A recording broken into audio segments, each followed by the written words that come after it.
धरती पर स्त्री और पुरुष से हटकर भी एक प्रजाति होती है जिसको किन्नर कहा जाता है। आप लोगों ने अक्सर इन्हें शादी विवाह, बच्चों के जन्म आदि मौक़ों पर शिरकत करते हुए ज़रूर देखा होगा।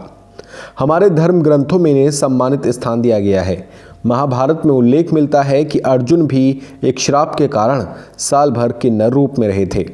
आमतौर पर यह माना जाता है कि किन्नर विवाह नहीं करते, लेकिन कम लोगों को इस बात का पता है कि किन्नर भी शादी करते हैं और इनकी शादी आम लोगों से अलग होती है। कैसी होती है इनकी शादी? हमारी आज की इस वीडियो में हम आपको यही बताने वाले हैं। तो चलिए शुरू कर लेते हैं। किन्नरों की शादी जीवन भर के लिए नहीं होती, बल्कि इनकी शादी महज एक रात की होती है। भले सुनकर आपको अजीब लगे, लेकिन यही सच है। एक ही रात में ये सुहागन से विधवा बन जाते हैं। किन्नर केवल एक रात के लिए अपने भगवान से विवाह करते हैं, उसके अगले दिन ये खुद को विधवा कर लेते हैं। अब आपके जेहन में ये सवाल ज़रूर कौंधा होगा कि आखिर किन्नरों के भगवान कौन हैं? इनके भगवान हैं अर्जुन और नाग कन्या उलूपी की संतान इरावन, जिन्हें अरावन के नाम से भी जाना जाता है। मंदिर के पुजारी इन्हें मंगलसूत्र पहनाते हैं। किन्नरों का विवाह उत्सव देखने के लिए आपको तमिलनाडु जाना पड़ेगा। यहाँ तमिल नववर्ष की पहली पूर्णमासी को किन्नरों की विवाह का उत्सव शुरू होकर 18 दिनों तक चलता है।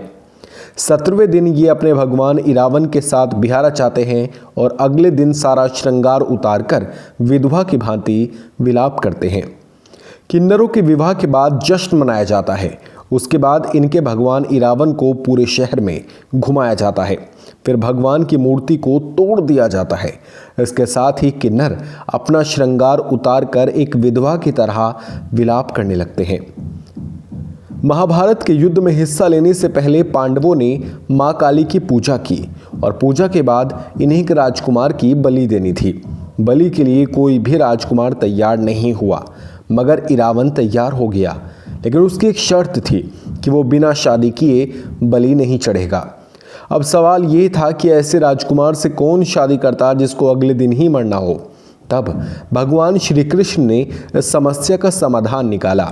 श्री कृष्ण खुद मोहिनी रूप धारण करके आ गए और उन्होंने इरावन से विवाह किया।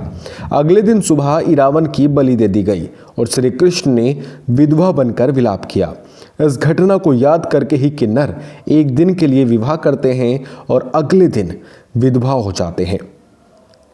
ये जानकारी आपको कैसी लगी? प्लीज़ हमें कमेंट सेक्शन में ज़रूर बताइएगा। वीडियो अगर आप YouTube पर देख रहे हैं तो हमारे चैनल को आप सब्सक्राइब कर सकते हैं। फेसबुक पर देख रहे हैं तो पेज को लाइक कर सकते हैं। फॉलो का ऑप्शन दिखाई दे तो फॉलो भी ज़रूर करिएगा।